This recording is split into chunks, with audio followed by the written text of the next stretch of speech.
What's going on, guys? We got Joseph Arrington and Cole. I can never pronounce your last name, bro. I've been called so many things, but it's technically Schweidering. Schweidering. Schweidering. Yep.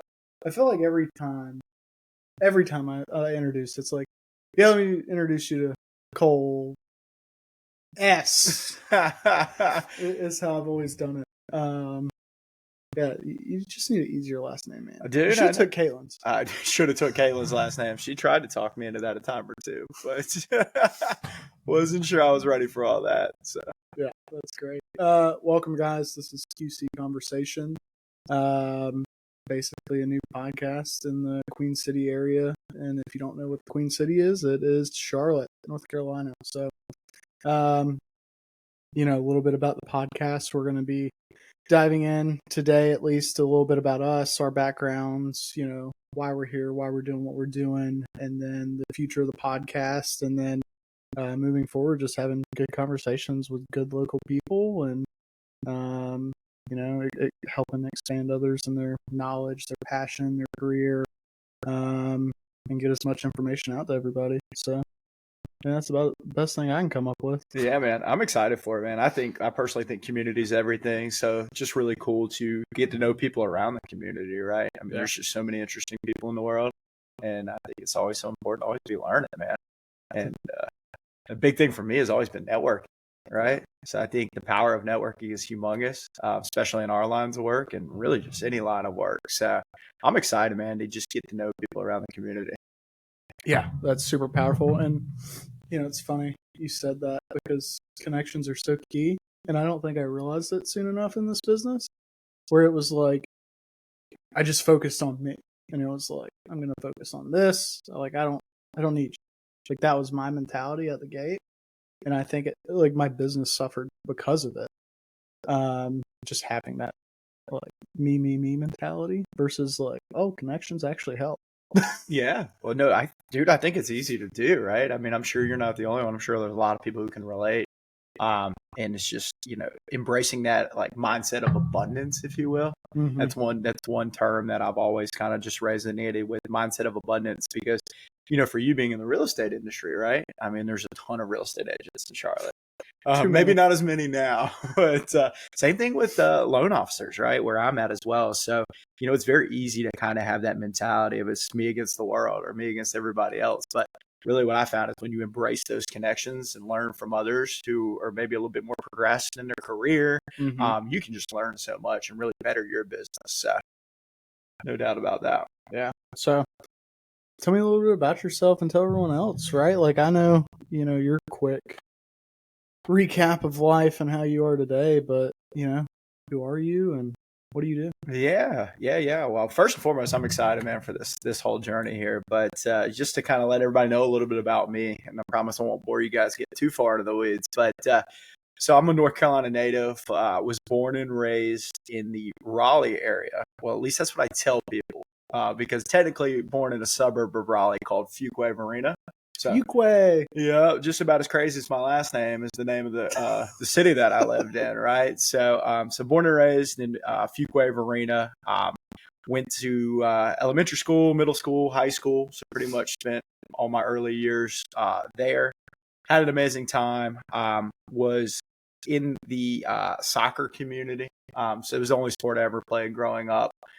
Wish I would have tried more looking back at it, right? So as a parent now, it's funny, right? You look back at your childhood and you start to think, maybe Caitlin and I are thinking about having kids, right? So It's like, all right, what did I didn't do that I wish I would have done? And I feel like playing more sports is one of them. But looking back at hindsight 2020, kind of progressing to my next stage of life, which was college, being that I started soccer at such a young age and got pretty good at it, actually earned me a scholarship. So that was kind of fun, coming out of high school to figure out, do I want to go to college to party or do I want to go to college to continue the soccer passion? And so just had that calling that was said, keep playing soccer, right? Because who knows how long that can go for. Right. So that kind of played into where I decided to go to college. So I had a few offers on the table, decided to go to UNC Asheville. Just felt like the best fit, smaller D1 school, I had the ability to kind of go in and be a starter. which, when you're growing up in a small town and you're a good soccer player, you're used to being on the field. So that's kind of big for me. I didn't want to go to college to sit the bench. Did you look at like other like premier colleges? Like let's just say like a Chapel Hill or like a Duke to play on their team? Yeah, man. So soccer got a little funny when I was kind of coming through high school. Is when things really changed now.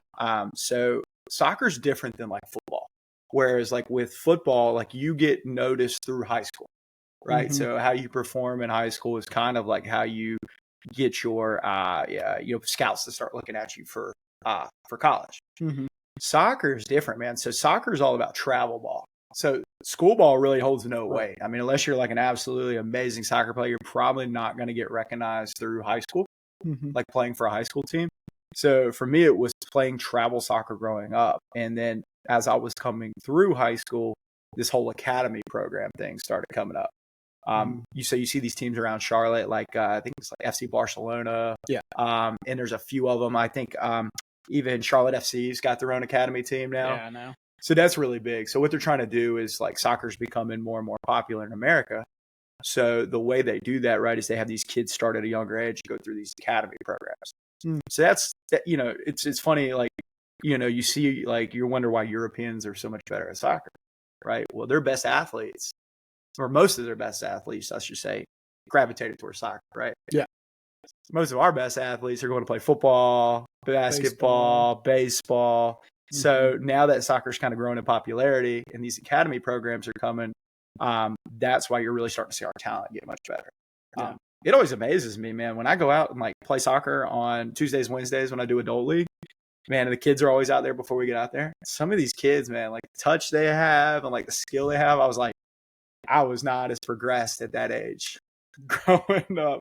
So I'm excited for it. I'm excited for it for sure. But sorry to get off the beaten path there. But, so for me, you asked about the bigger school offers. Yeah. So it wasn't until senior year of high school when I actually joined an academy program. So it was newer, right? We're like academy was only around for like 2-3 years before that. But so I went and joined an academy program, actually played at a Greensboro. So for a team called NC Fusion. Okay. It's a little bitter with Castle, who was the Raleigh club academy team. So I went to Greensboro and played. But that was really big for the next progression of my soccer career. I mean, it's already kind of getting scouted a little bit, but it was all smaller, like D3, D2 schools. Right. So I went and played academy, and I got an offer early from UNC Asheville. And, you get excited, right? You see that offer, you're like, ooh, they're going to pay for a little bit of school. I get to go play D1 soccer. So looking back at it, hindsight 2020, I do not regret my decision at all. UNC Asheville is amazing to me. Made so many great connections. Actually led to how I was in the mortgage industry, which I'll get into in a minute. So I probably committed maybe just a little too early. Not saying that I was a good enough soccer player to go play at Duke, Carolina. Like those guys are next level soccer players. Yeah. But maybe could have had some additional offers on the table, but took that offer pretty early. Yeah. It's like you saw the paper and you're like, oh, yep. I want this sign. I'm done. This is what I want. It's cool, man. I mean, you work your whole life, right, for something like that. And then all of a sudden it comes to fruition. You're like, heck yeah, I'm signing the paper. And then not to mention, went to UNC Asheville, had a good recruiting trip. So that's always, good first image of the school, if you will. So that was a lot of fun. That led to my decision to go to college there. And so I got to college in Asheville, and Asheville is an amazing place. So please do not take this wrong when I say this, but it's different than growing up in Raleigh, to say the least. And especially back then, right? I mean, it was what? Over 10 years ago, give or take? Joseph, we're not that old, man. No, I'm just kidding. When did I go to school? 2012. So, yeah, 10 years ago. 11 years ago, 11 years ago. Golly, that just hit me. I told you, and you were like, we're not that old. Dude, we are that old now. I think we're getting a little bit older, aren't we? But yeah, golly, I remember my first, true day on Asheville's campus, right? You get moved in, you're getting excited for the school year.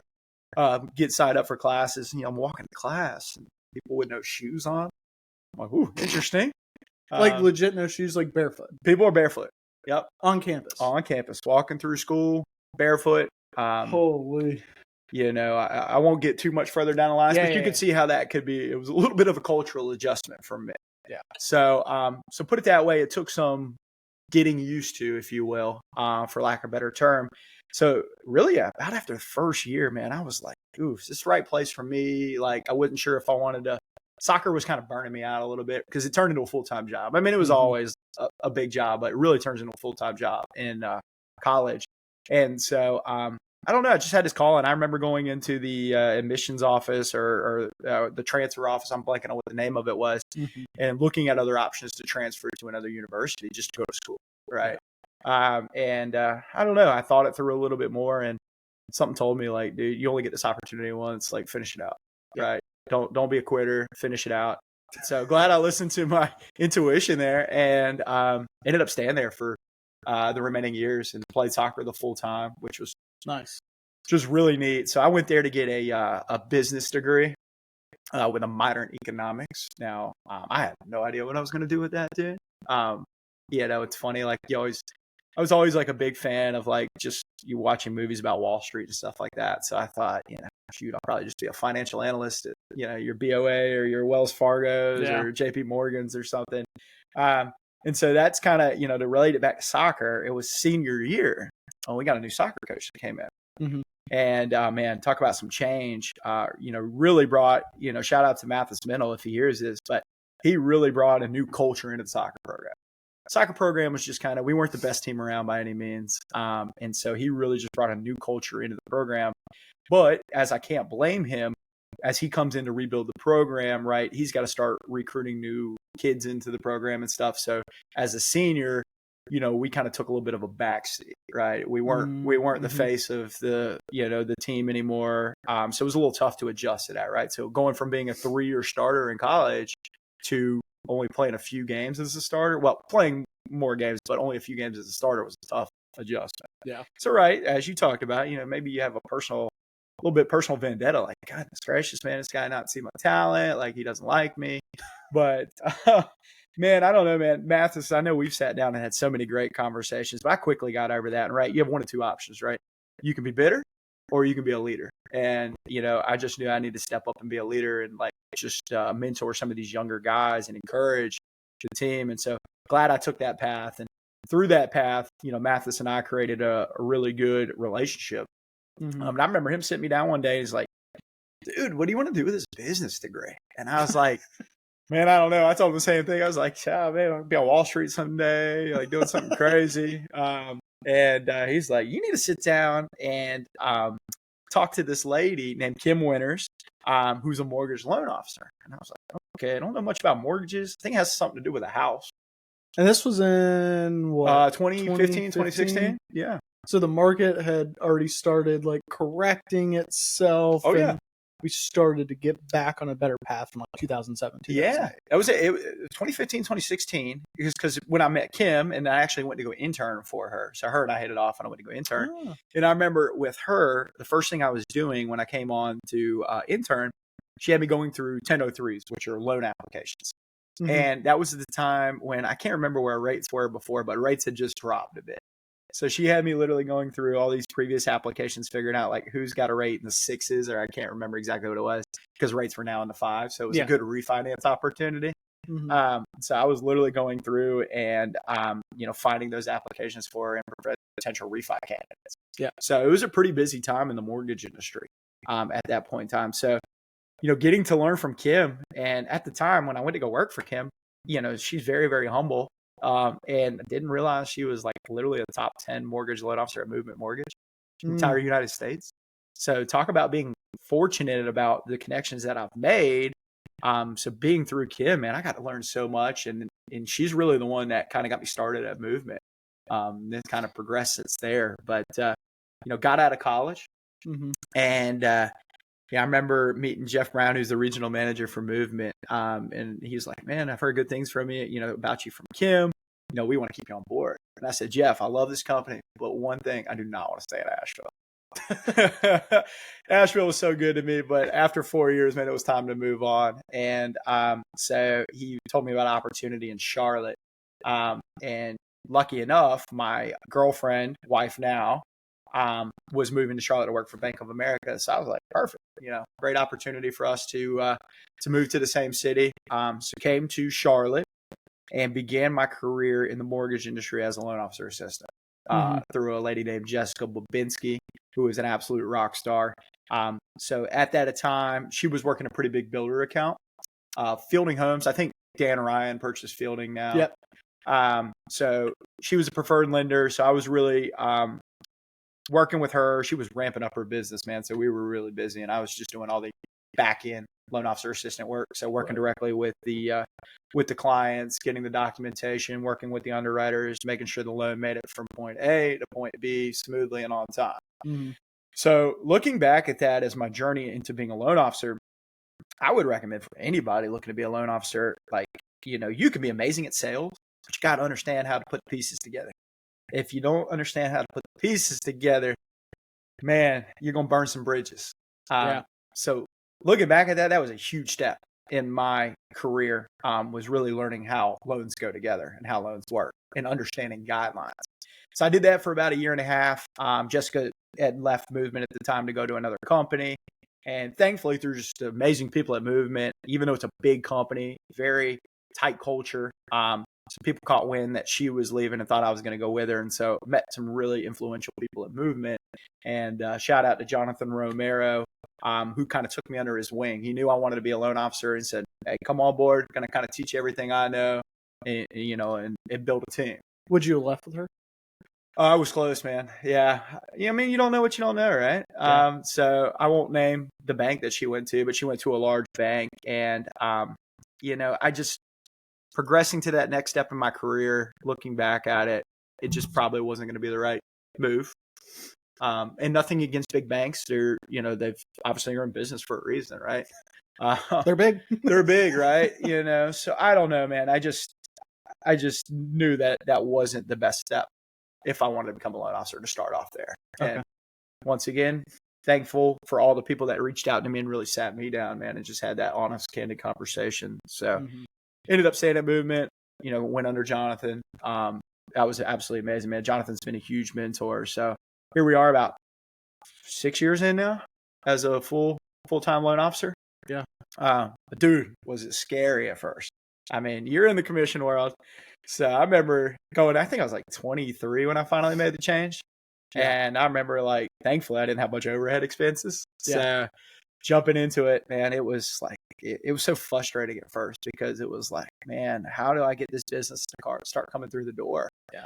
And just thankful for, just all those mentors that were like, look, dude, just stay disciplined, do the activities. I remember cold calling at first. Dude, not a fan of cold calling. Shout out to all those people who are so disciplined and stick to that because it is just not my personality. But dude, how do you get started at first? You almost have to get out of your comfort zone. So I remember cold calling real estate agents and just almost in a way begging to get a coffee, man. It's like, look, I just want to learn about you. Let's grab a coffee. I know you're working with other people. So thankfully, shout out to all those real estate agents that allowed for me to meet with them early in my career.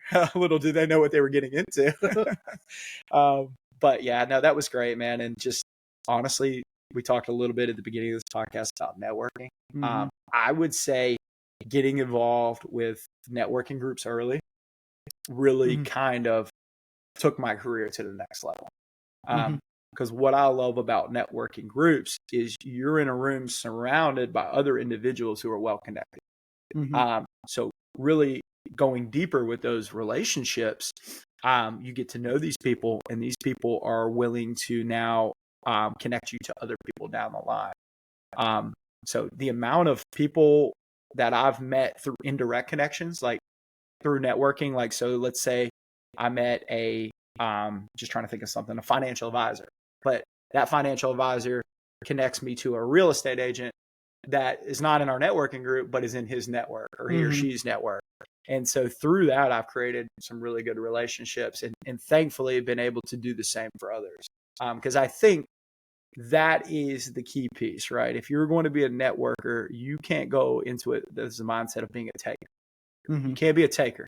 You got to be a giver. And if you have a giver's mindset, it's contagious, right? And you're surrounding yourself with the right people, and people are more willing at that point to refer you and do business with you. Yeah. Wow. That's crazy. So that was real long-winded, dude. After I just lied to everybody and said I was going to keep it short. Yeah, that was long. I was just sitting there thinking, I'm like, man, everyone's gonna be like, Joseph's is gonna suck because it's gonna be like a quarter of whatever Cole just did. No, dude. But yeah, I guess segueing into that, man, the people got to know about you, dude. Oh, Tell us about God. you, man. How did you get into real estate and begin this journey? Yeah, God. Let's see. It all started back in 1993 when I was born on April 23rd, a Friday. No, I'm just kidding. You're a little older than I am. Yeah, You got me beat by a few months. yeah, I do. It's like my wife.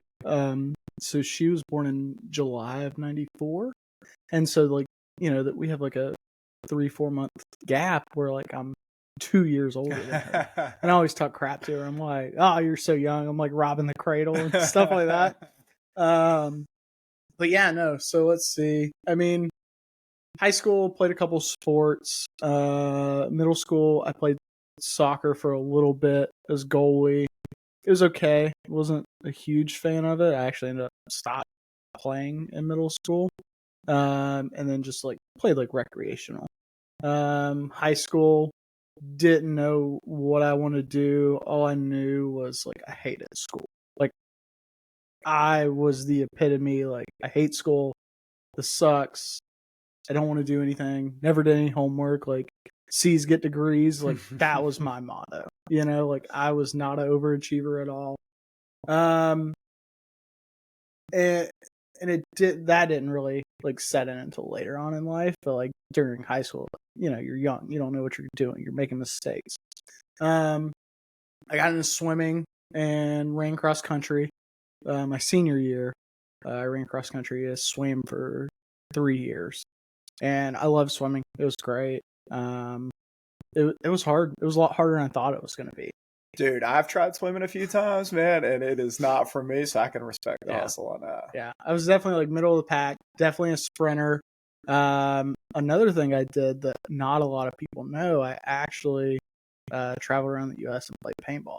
Like, oh, you're a competitive paintball player. Mm-hmm, yeah, that's pretty cool. So most of my career was like D3, D2, and pretty much like the ranking systems, like D5's like entry, D1's like I don't know, like your Charlotte Knights almost, and you have like semi-pro, pro.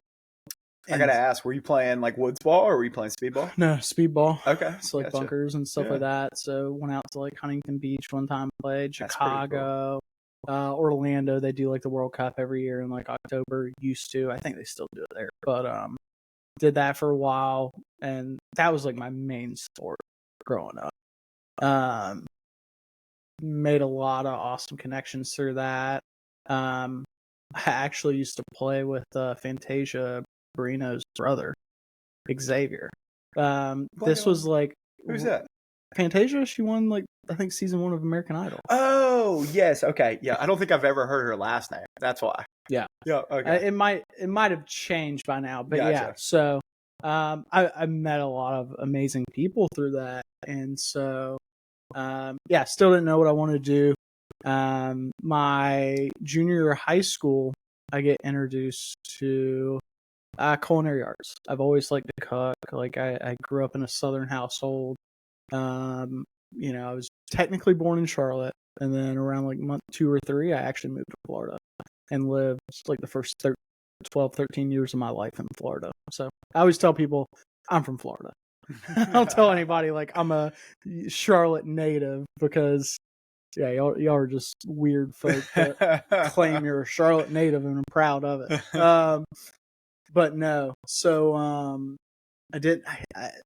Culinary was easy because I was good at it. Like I grew up in that Southern household that like cooked dinner every night. Like going out to dinner was like a treat or like a birthday type deal, right? Like it was like home cooked meals every night, and so I think I just had like something like deep down that like had a connection to that, and I just grabbed at it because I didn't know what I wanted to do. Yeah. And it was relatively easy. And for me, if it was easy, it was for me. Yeah, I like it. And so I did that for a little bit. I ended up dating this girl. And the reason why I bring that up is because she was going to Queen's University in Charlotte. And so for me, I actually thought about going out towards East Carolina because I loved ECU. Visited ECU, loved it. And it like kind of dawned on me because I was like, well, if I go out here, like our relationship's probably over. Yeah. And so it was like, let me see if there's something in Charlotte. So I looked at like UNCC, and then I looked at Johnson & Wales. So Johnson & Wales was the easy pick because I didn't have to go take the SAT. I didn't have to, I could do culinary arts. I had scholarships because I actually competed in culinary competitions in high school. And my junior year ended up going to nationals in Chicago and competing. And we got like third place. Oh, wow. Through FCCLA, Family Career Community Leaders of America. Interesting. That was a group I was part of in high school. I can't believe I remembered that. And so I had like a couple scholarships to Johnson Wells already through that. And I was like, yeah, we'll do this. So still maintain that relationship and went the first year, learned a lot. I had a lot of awesome, instructors and teachers there. And after year one, it was like relationship actually started fizzling out. And then it was like I was working in the restaurant industry as well. And it was like, you're working from, 12, 1 o'clock until like 10 o'clock at night. Jeez. And Long all hours. weekends. Yeah. Yeah, goodness. And so through that, it was like, I'm young. All my friends are going out on the weekends and at night. And like, I'm in the restaurant and I'm having to cook and I'm having to do all of this. And I'm missing out on life. And I really was. I truly believe I was. And looking back, like 100% I was. And so I at first didn't go back to Johnson Wells after year one. Like I was just going to stop. I was going to go to like community college, maybe get like a political science degree because, like debates, politics have always interested me. And so I was like, oh, maybe we'll go to like CPCC, which is a community college here in Charlotte. And I actually took a couple classes there, but part of me was like, just at least get an associate's degree, just like finish what you started type deal. Like don't give up, just go back, get it done. So literally 2 days before classes started, I like had to go to like financial aid and get like re-signed up for everything. Cause like, I didn't like re-sign up for anything. And like, luckily they got me in. I finished that year out and got my associate's degree in applied science, with culinary, but like, I already knew I wasn't going to work in the restaurant industry. And yeah.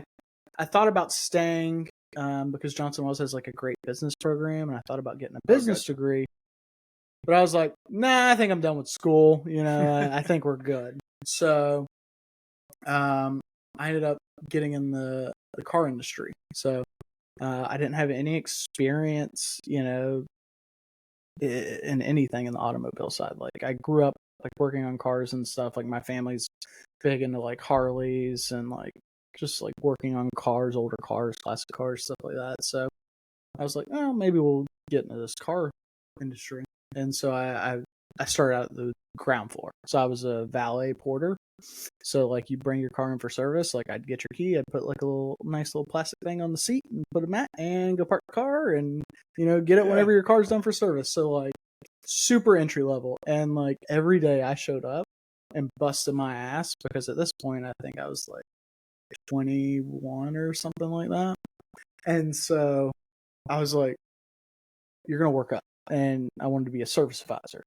Like, because to me, I'm like, yeah, they make like decent money, and they're making like 60 to 80 grand a year. Like, that's good money. And so, like, I busted my ass every single day as a porter, and then I got promoted.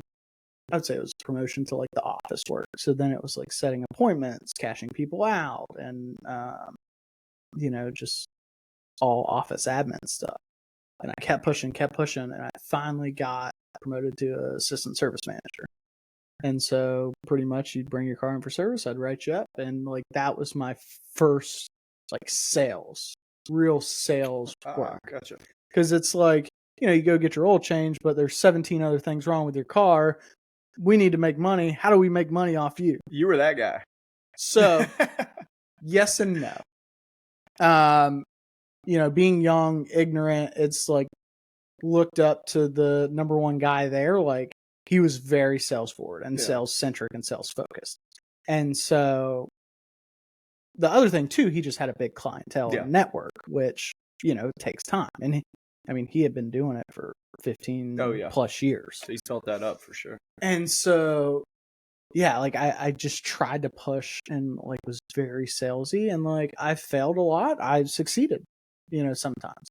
And I had been in that for a little bit, and then our store like had like really low like CSAT scores, so customer surveys.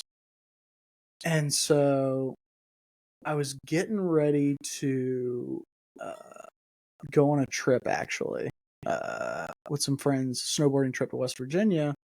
And the day before vacation, the manager pulls me in the office and he's like, "We gotta let you go." I'm like, "Why?" He's like, "CSAT scores are too low." And I'm like, "Excuse me?"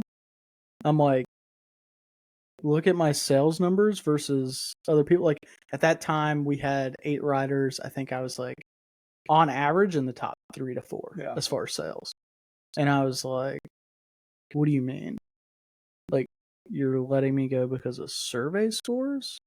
And like if you looked at half the survey scores, it wasn't like Joseph's a terrible person. He tried to sell me the kitchen sink, or he was rude. He said something against me or anything like that. It was just like, no, it's just the average, and they didn't care. Oh goodness! So that's the average over everybody. Yeah, yeah. So it's all Gotcha. And I wasn't even the lowest. They kept the person that had the lowest. Oh goodness! Yeah, I won't go into that. But yeah. So like I was a little confused, and like next day go on a snowboard trip, and actually Jeremy George, and we were going up for a snowshoe trip, and it was like, "You should look at real estate." And I was like, "Yeah, maybe, we'll see."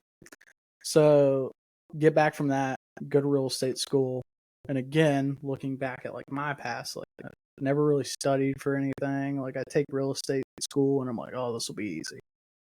Fail it. It's a tough test, dude. And I'm like, "What?"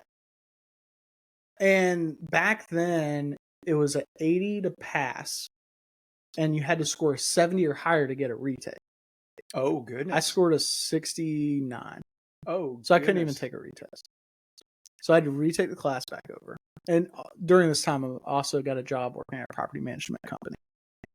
And so take it for the second time. In my head, I've already taken this class once.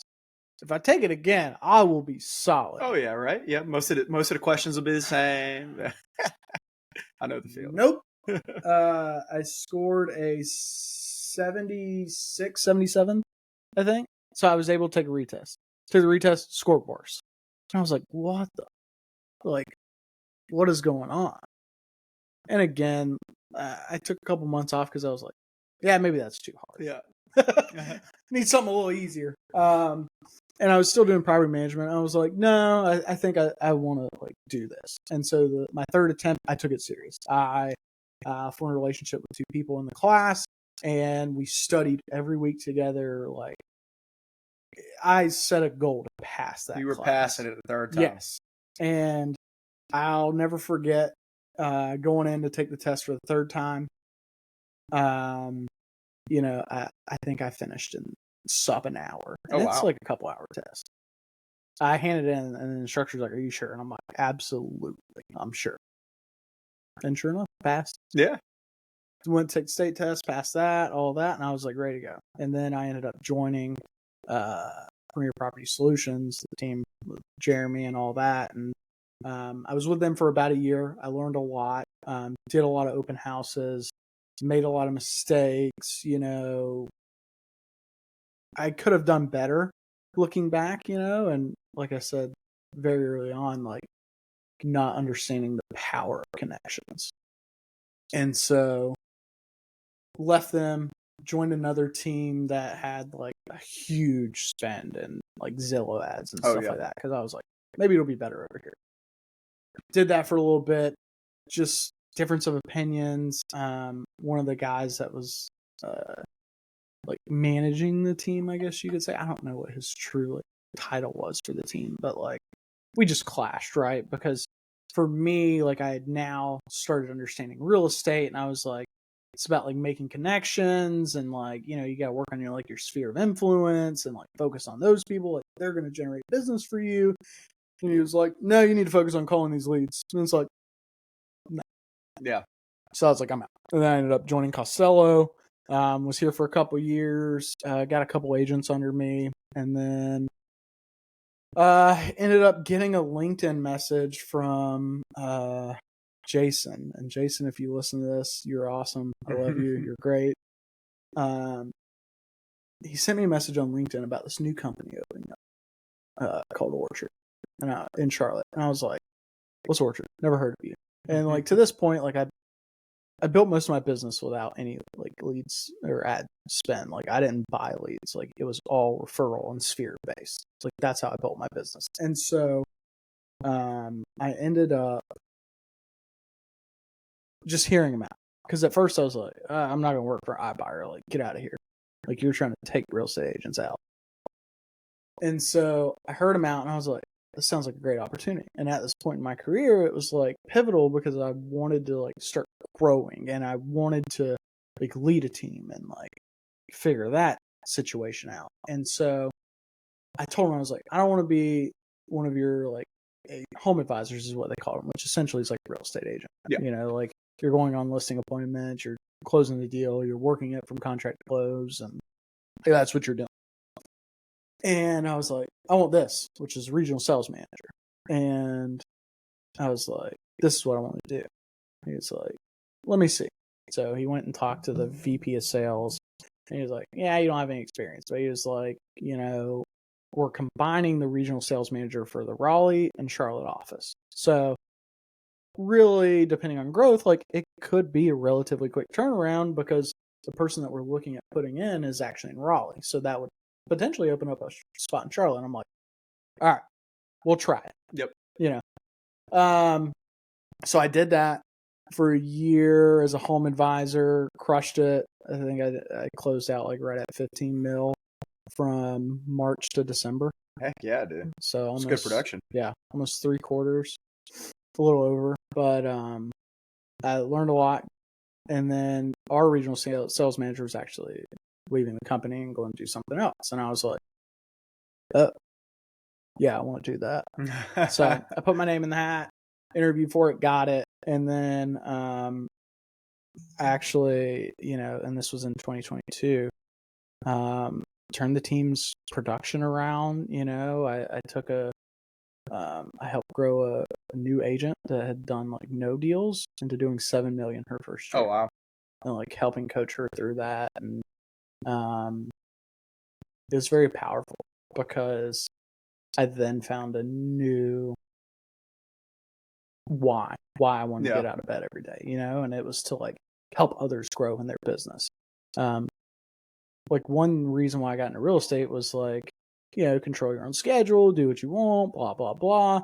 But it ended up turning into like helping like buyers and sellers, like with the largest financial purchase of their life, which is like cheesy and cliche to say, but it was like, I enjoyed that. Like I almost got endorphins out of it because I enjoyed it so much. And I started losing that after doing so many transactions where it was like rinse and repeat. It's like another transaction. Whereas like helping agents grow and like watching them get the leads, like I'm all for that. Like I love when someone else wins. Like when someone else gets the deal, when someone else like, you know, takes number one on the leaderboards, you know, like I love that. And I love being able to help assist with that. And, you know, I failed a lot as a manager. I'll be the first one to admit, like, I thought I knew, but I didn't, you know, because I had that leadership role for my team when I was like a peer-to-peer with them.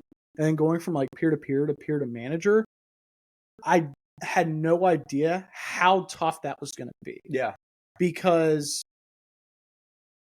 not to put words in their mouth, but it's like, you know, if we're peer to peer and then you get promoted, I stop thinking like, oh, you did this job, you know? So when I come to you with a problem and you're like, you know, no, you need to do this and you're not taking my side, like you're the enemy now. You don't know what I'm going through. So I dealt with that a lot. And it's funny, like actually in one of my final interviews for that position, I was like, yeah, I've basically been doing this, with my team as like stepping up as a leadership role and being a mentor for them. And one of the guys was like, no, you haven't. It's completely different. I'm like, okay. And sure as shit, it was completely different. Yeah. It's like the best way I can put it is like stepping into a boxing ring with no experience, thinking, oh yeah, I can fight. Oh yeah. I can box. Oh yeah. And then like you're going up against like Floyd Mayweather. Yeah. And then you just get knocked out in 10 seconds. You're like, how did that happen? Like we're like two men. You're smaller than me. I should beat you. Yeah. But it was great. And then unfortunately ended up having to close the offices, and we'll get into that probably in a future episode. But I ended up having to lay off my entire team. That's tough, I'm sure. Yeah. Before then, last year we actually did over 100 million in volume. That's awesome. So I was really happy about that. Yep. I set that goal. I was like, I want the team to finish around 100 million, and we did. So I was happy about that. But even then, like even with that production, the way the company was growing and changing, and interest rates started hiking up, everyone started staying in place. They decided to close our markets and several others, and so I ended up finishing out their book of business. They kept me on. I helped oversee all the closures of all of their markets, and pretty much we had like one agent in each market to finish out the business. And so I finished out all of Charlotte's. I had one agent in Raleigh, and then one in DMV area, one in Portland, one in Seattle, and then Phoenix, Arizona. And so I had like one person each there that I helped oversee. And so that finished up, and I was like, what am I going to do? Like I think I want to continue doing what I was doing because I really enjoyed it. And so I looked at another company. I ended up this is a good story. So I won't say the company name, but I ended up having an interview process that took over 30 days. I think I had a total of like 6 or 7 interviews, like total. And I was essentially applying for the same thing, like a regional sales manager, like I'd be over a team of agents. And so I got this feeling around the second interview because I had done research on this company and realized like they have a longer interview process. And I was like, is there a way we could speed it up? Like so on and so forth. Like I'm trying to make other decisions for other companies, so on and so forth. They're like, it's pretty much how it is. And after the second interview, the woman's like, well, I can bring you on as like an agent. And I'm like, I don't want to do that. Yeah. And especially how their split was, I was like, I can do one deal versus your 10 and get the same amount of money. Yeah. No, I'm not doing that again. Because if so, like I'll just build my own business back up. And ended up going through the final interview process, and they were like, yeah, we're going a different direction, but we'd love to have you as a listing agent. I'm like, no. You didn't hear me the first time around? No. And not saying that role's bad. If you're a new agent, like it's probably a good fit for you, especially if you don't know how to generate business, you don't know what to do. It's probably a good role. But for someone that's seasoned and knows how to do business, I don't think so. Like I think you're taking a step back. Actually 10 steps back. Yeah. By doing that. Because you have to work 10 times as hard to make the same money. Yep. And so I joined Costello again because I loved it here when I was here before. I wasn't going to go interview other brokerages. And here we are. I'm starting to build the business back up. And I think I'm definitely shifting more towards like a coaching and mentoring side. So I'll have like a full like coaching and mentoring program coming out soon, and like looking for agents for that. And I already have one agent that's like, as soon as you can, like I'm ready to go. And I'm like, I got you. Like, I promise. I'm working on it, and to this day I'm still working on it. So I gotta get a couple things finished up with that, but we're almost there. So that's pretty much where we're at today. That's exciting, man. I mean, it sounds like you've been through quite the real estate journey. I mean, you've seen kind of a lot of different sides of it, right? You've seen the team atmosphere. You've gone into a manager position, so you got to lead a team. So it sounds like you kind of found your passion into the kind of like building agents up, like serving others kind of. Yeah. Is that where you see kind of the future of your real estate career going, or? Yeah, absolutely. I mean, I know I said earlier, I don't have like a true passion of like helping others like buy and sell.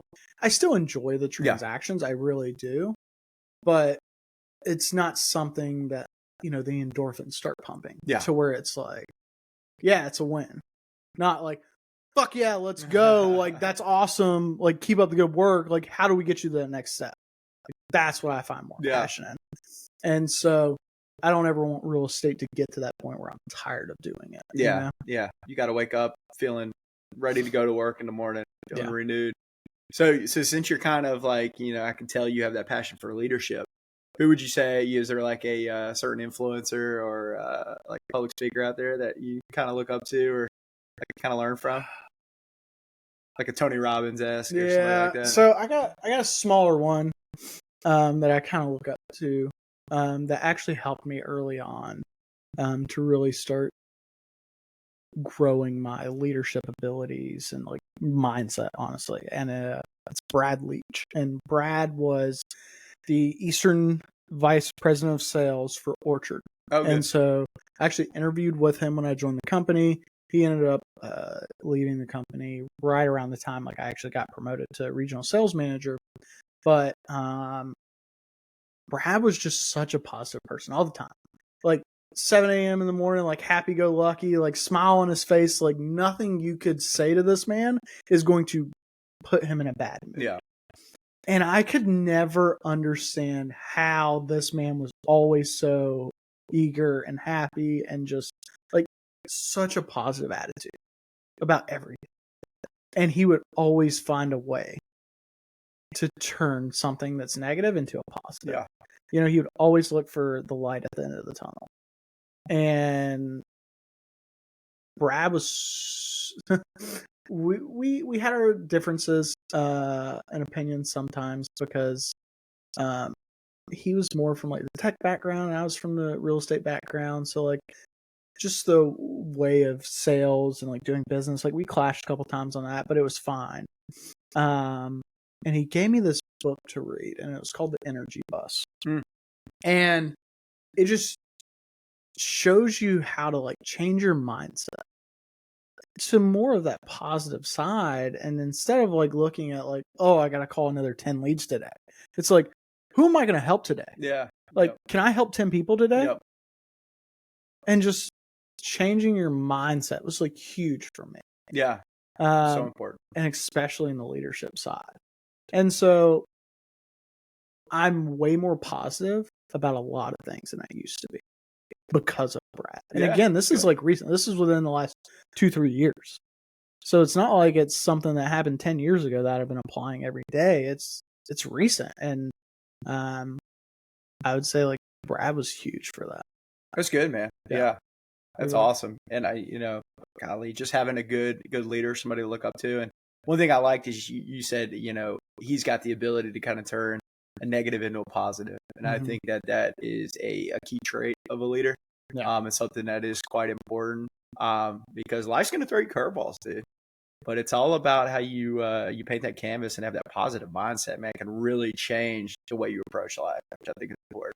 Yeah. So, what about you, man? Who are you looking up to? Oh man, dude. If you look kind of like on the micro scale, kind of like people who have direct influence on me. I mean, I'd be foolish not to shout out Jonathan. He's been just so influential and it shares that same trait, man. Jonathan's so good about taking any negative and turning it into a positive. If you have a rough real estate or in my case, mortgage transaction, right? It's all about how you can turn that into a positive learning experience. Because that's been a key mindset change for me. Golly, there's times in my earlier career, this stuff starts going south, dude, and you're just like devastated, dude. You just take it all to heart, you know, and but it's just funny, man. You grow over time. So Jonathan on that level, man, I'm trying to think on a bigger level. John Maxwell has been a big one for me, man. He's a guy, a man of faith. And it seems like, golly, the guy's been around forever. He's been teaching leadership principles forever, but it seems like his all his content is timeless. Still applies today. So I'd say that was the one that immediately comes to mind. I think like a bigger, I don't know, man. Like I've never really had like idols or like dreams to aspire to be like somebody because a lot of the times, like again, like going back to like my pessimistic side, I'm like, half these people are fake. Yeah. Like half these people are doing it for a view, for Yep. to make more money. Like I can typically see through people, but I say one person honestly is Elon Musk. Like, Oh goodness.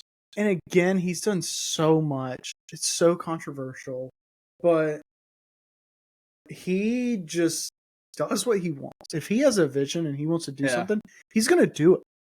And doesn't matter who's in his way, he's going to find a way to win. Yeah. And yeah, that's so powerful. The guy's a visionary, man. I mean, I was listening to something the other day. Like, there's just the people of his caliber are just wired differently, man. Oh yeah. It just, they're wired differently, and it's very impressive. And honestly, like, I don't think the world could go around without having some of these like super geniuses, if you will. Yeah. Which we've had tons of them in history. So I think that's really cool, man. I root for people like Elon and Bezos, man. They're just kind of like pioneers, like really changing the world and how things go. Like, the fact that Amazon can show up to your house in like less than a day. It's like fantastic. You literally can order that day, and it's like, golly, man, how do we get to the point where you could master that supply chain system? And I mean, Elon Musk running 3 companies, dude. I get exhausted trying to run one business, man. Guys, the thing about expansion and growth though is he finds people. Yes. To make his life easier. Yep. Like I think there's a story of like his assistant was like asking for more money or something like that, and he was like, take like a week or something, like 2-3 weeks off, and like when you come back we'll discuss. And like why his assistant was gone, he's like, yeah, I don't need you. Like you're fired. Yeah. And like let him go, and it was like, that's brave, but you gotta pick and choose. Yeah. Right. What do you think? And this one's gonna be good. What are red flags to you in a partnership, or like just in the business that you're in? Right. Yeah. So for me, I mean, red flags in a partnership. I'm trying to think. So like one thing, here at Costello, like we do trainings and all of that. And so I taught one a couple weeks ago, and it was like how to grow your sphere of influence and, how to build business from that. And one of the things was like leveraging partnerships in the industry. And so I told them, I'm like, us as agents, you're essentially the middleman to lenders, to title companies, to attorneys, to home inspectors, to you name it, right? Like you are the center, and everyone else in some form is going to be relying on you to like grow their business. And I was like, when I first got in the industry, like, yeah, every lender is like reaching out to me on LinkedIn. They want to buy me coffee. They want to talk about business. They want to talk about the same program that they have that every other person has. Yep. It's different. It's different. We offer this different. And like, I think you even found out like with me first on, like I'm a very loyal person when it comes to like my network. Yeah. So it's like, until you do me wrong, like I'm going to send you everybody I have. And again, legally, we got to send like several options, but like I don't open that circle up much. And I know it's like probably bad in some aspects to like not be more open to that. But the way I look at it, especially like if I'm looking at a lender, like I had Dave Brusa with American Security Mortgage, who was under Chris Steele. Yep. Remember Dave? Yeah, good he guy. was great. And like that was my man. Yeah. And like he got out and left, and then so like I gave you a shot, and like you've crushed it ever since. And like I've had other lenders like reach out, but when it comes down to it, like I don't find value in having 200 different mortgage lenders attached to me. Yeah. Right? Like in some aspects, could it grow my business more? Yes. But I care more about one that I can actually fully service and help grow their business and like make it more of an actual partnership versus like a transaction. It's like I'm sending you one, I'm sending them one, I'm sending her one. And it's just like, are they all going to do a good job? More than likely, if I'm referring a lender, like, they're going to do a great job for my client. But if someone's doing good for you, like, why are you searching for something else? It's like the same thing with agents, like to just hop around different firms. They're like, they go to a different firm because, they got a shiny new object. They have this, they have that. When it's like, no, you just need to focus on growing like your business, and you were like nitpicking all these small things, and you're trying to find an excuse, and you're using excuses to go somewhere else. So in a sense, it's like, I'm trying to teach these agents, like, is it important to like go out and meet lenders? Absolutely. But you have to understand they need to bring something to the table too. Correct. Right? I think you're 100% spot on, man. I think bringing something to the table is important, right? And so that's kind of how I've always approached my relationships is I have to be bringing something of value. Yeah. If I'm not bringing something of value, then why would that person ever want to work with me, right? Then I'm just one of the 100 people that's reaching out to you saying, hey, we got the XYZ program, lowest rates on the block. That's all fine and dandy, right? But that's a little bit more transactional. Yeah. So really, and this would be my advice to any loan officers out there, right? Especially those that are really just trying to get the wheels turning right now, is bring something of value. And it doesn't necessarily always have to be monetary value, right? I think that's important because there are people out there, right? It's like, I'm going to pay you thousands of dollars for leads and all that. That's great. But really, how deep are you creating that relationship when there's monetary like that? So for me, adding value, it could be something as simple as hosting agent seminars, or being willing to attend an open house, right? To be there, or doing a home buying seminar with an agent partner. There's countless ideas, right? Shooting social media content, right? We're providing something of value to one another and promoting that agent on social media, which is personally something I need to be better about, right? I don't think you've ever promoted me. You just threw that, and I don't think you've ever promoted me. I'm not a big social media guy. I mean, you guys check out my presence. You'll see me all over social media, but it's just not one of those things that keeps the gears running every day. But that's my goal. You guys are hearing it here first, right? Is to start really promoting more. But those are just simple ideas of how you can add value, and it doesn't cost you that much money. Dude, I'll never forget when we went out to dinner and Caitlin said something because I guess like whoever was running your social media, like major anniversary post or something. Oh my and she was like, yeah, I don't even think that was cool. And you were like, nope. And dude, I don't know why that stands out to me. It's so funny. All right, hot tip for anybody. If you have somebody run your social media, maybe do not have them post on important dates like anniversary dates, birthdays, and stuff. Yeah. So I learned the hard way. Hey, at least you did it, right? Yeah. Like right. I honestly need to be better at social media, and like I'm trying to. And like the easy thing would be hiring someone. Yeah. But then it's like, oh, that's another cost. Do I really need it? Probably, yeah. Because right now social media is like so powerful for growing your business. Because you think about it, like most people are on social media at least an hour or two a day, right? And so, I need to get better about it too. Well, I guess my question, like you kind of brought that up, like, the cost, right? Like, golly, there's cost everywhere, right? In this industry. How do you feel about what is kind of like your level of like, I'll invest in myself to increase my business, right? Because it's scary on the surface, right? I mean, you're paying $1,000 a month for something, right? You really have to be looking down the line and saying like, hey, what is the return on investment I'm going to get from this? What's your feeling on like investing in yourself? Just out of curiosity. Oh God, whatever's free.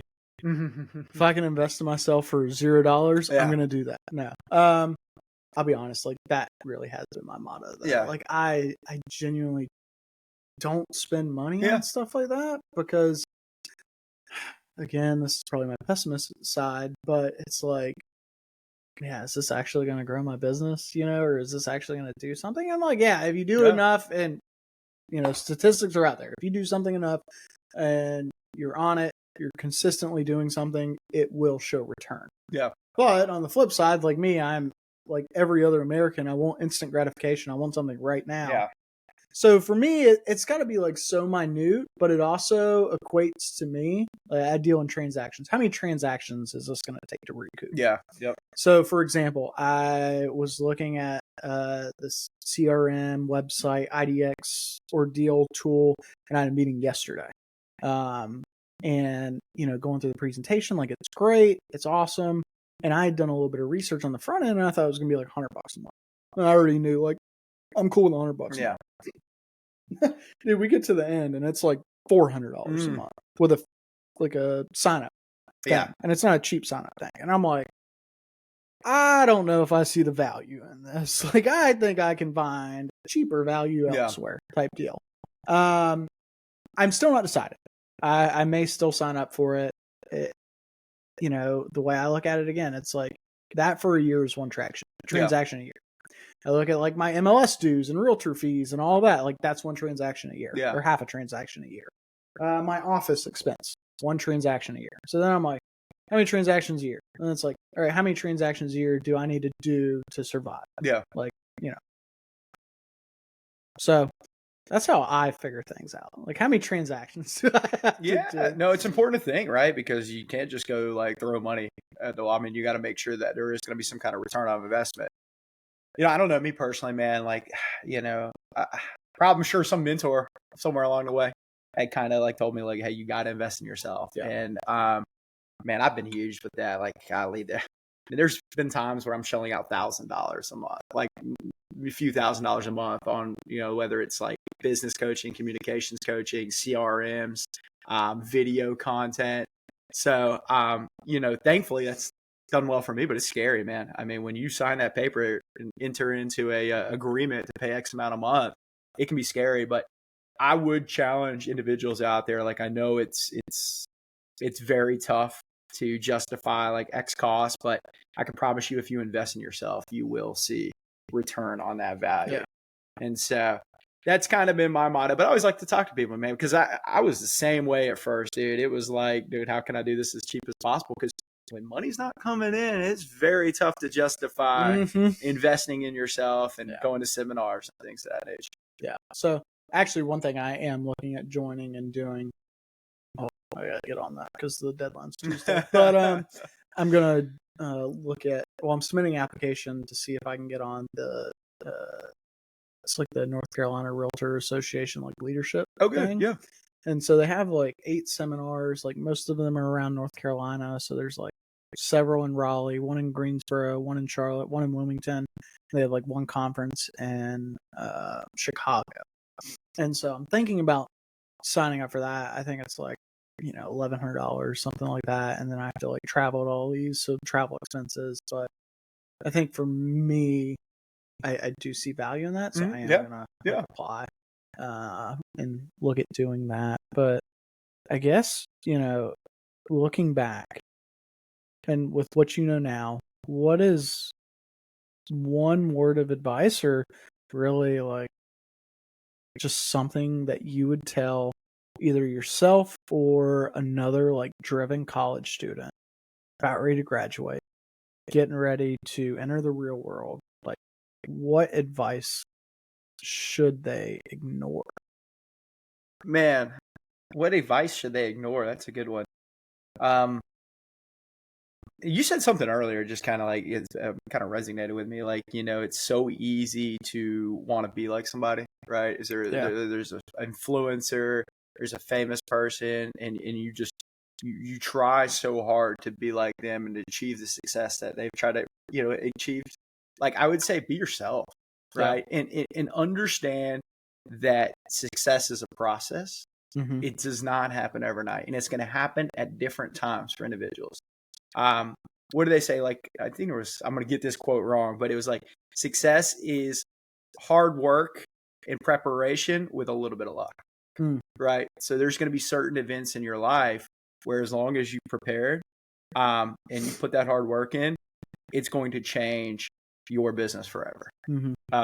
And so, and I feel like I personally have seen maybe a moment or two of that, right? But I'm confident that's still going to come. And, for me, it's just continue to learn every day. If I was back in college, I'd say I did a pretty good job at this, but like, man, I'd pick up books and start reading, start listening to podcasts, just be in tune with everything that's going on and just be hungry to learn every day. Yeah. Yeah. I think for me, one thing I actually heard in college, and it stuck with me to this day, one instructor, he was like, you have to follow the 7 P's in life. Ooh. Yeah. So P's like the letter. So prior proper planning prevents piss poor performance. So if you don't plan, you're going to perform poorly. Yeah. And so that was actually my last year in college. And when he said that, like, it's always stuck with me. I've never forgot to this day. And I always tell people that too. If you don't properly plan, you're going to perform very poorly, Yeah. and you're not going to succeed. Yeah. And one advice that I think people should not listen to is, in some aspects, I think it's difficult to go into college and just, you should do what you want to do, right? Like, whatever you dream of, like, that's what you should be. Yeah.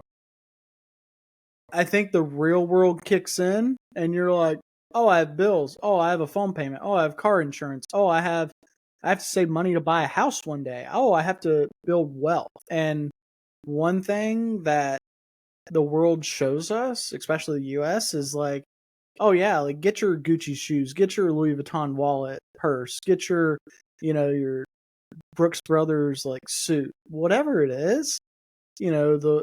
The world shows you, like, yeah, we should be keeping up with the Joneses, and you should not be doing that. Yes, I couldn't agree more to that statement. You should be building wealth as fast as possible. And you should find something that you enjoy enough of that pays well, and you need to set a career path. You need to set a 1, 5, and 10-year plan. And I always do this. And it always adjusts and changes every single year. And I always set goals. I don't have a dream board, because here's the thing. Dreams don't come true.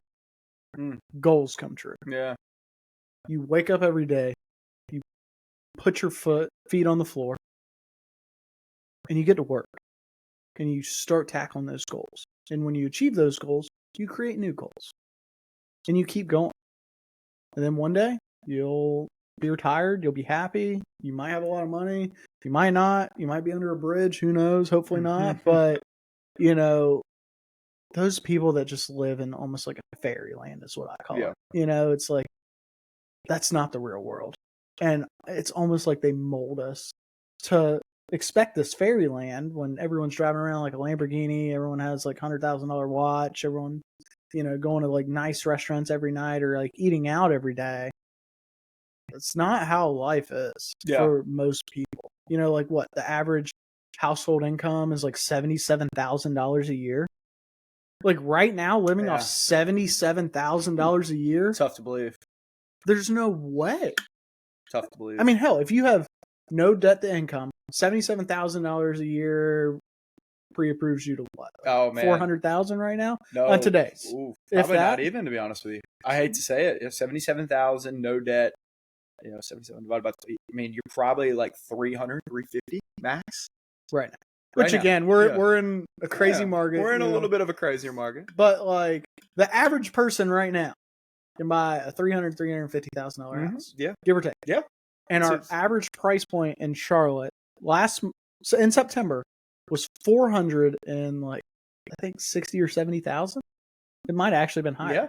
But it's like, so to even get the median price in Charlotte, North Carolina as September 2023, like the average person can't even buy an average house for the median house. Yeah. It is a little sad in that aspect, man. Affordability is a real issue right now. Yeah. No doubt about it. Well, good, dude. Well, we've been going at this for a minute, man. Let's wrap it up. But I got a fun question to wrap this up. Sure. And a little bit of a shout out to Alan Vinecourt if he hears this. He always busts this question out. I always thought it was a pretty cool one. So if you were at Red Rocks seeing a concert, who would be your opener, who would be your main act, and who would be your closer? Isn't the main act typically the closer? Oh, shoot. Well, you see what I'm saying. I guess opener, main act. I probably said it wrong. Oh, God. I think it would be opener. Opener would be... Is this like artists that are alive today? Oh, it could be like any artist. Anytime? Any artist. All history. Anytime. Golly, this Don't is think too hard about it. It comes to mind. I know. I think maybe just because it was playing earlier, but like I would love to see Ed Sheeran live. I've never seen Ed Sheeran. So like I hate to say it, but like Ed Sheeran opening. He's opening, which is crazy. Yeah. I've actually seen a lot of artists too live, but I know Red Rocks is like the best venue.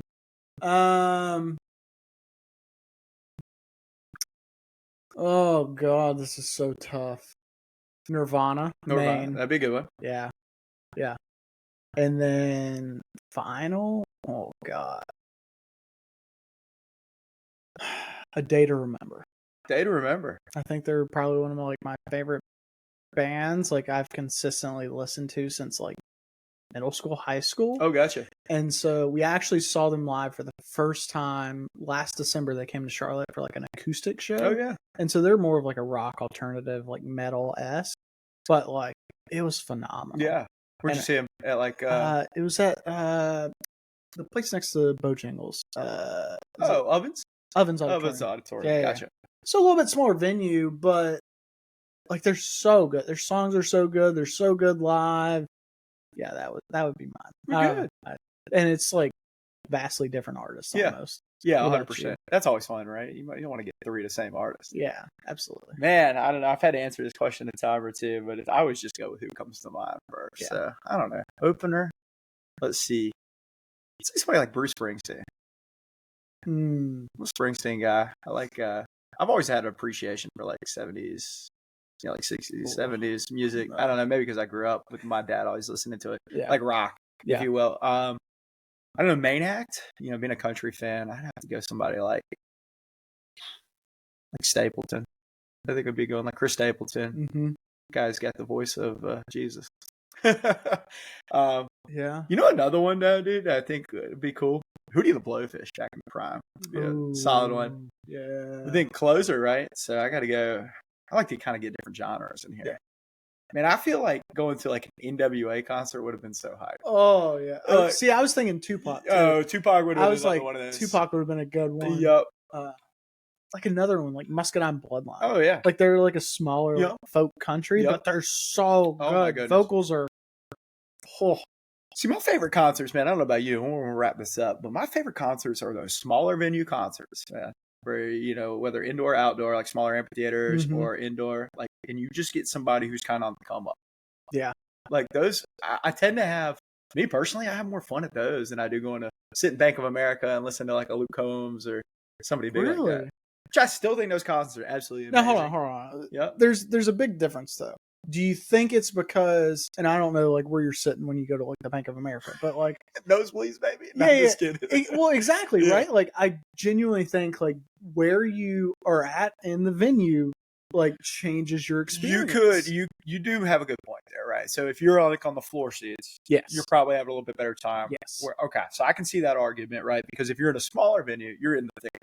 Yes. And I think you're kind of going to be what your surrounding is. I'm blanking on the term, but your art of your surroundings. So like if everybody else around you is having a dang good time, you're gonna have a good time. So, but like I've gone to PNC, the outdoor arena, and like I've sat in lawn like countless number of times, right? And like most of it was back when I was like a poor college kid, and like like that's what we could afford, so that's what we did, and we'd pregame before, get drunk, have fun, and now, I spend some money on some concert tickets. So like typically I'm like a couple rows back. Yeah.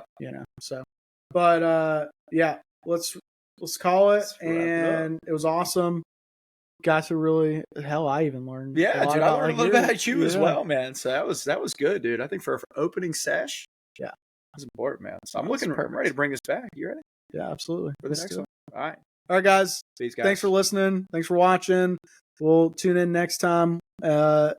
Send us a message, send us a comment. We'd love to hear what you guys want to hear about the Charlotte area. QC conversations, right? Who do you want us to have on here? We're going to start having some guest speakers, learn more about them and their business, their stories, and just get good conversations. So we'll see you guys later. All right, bye, guys.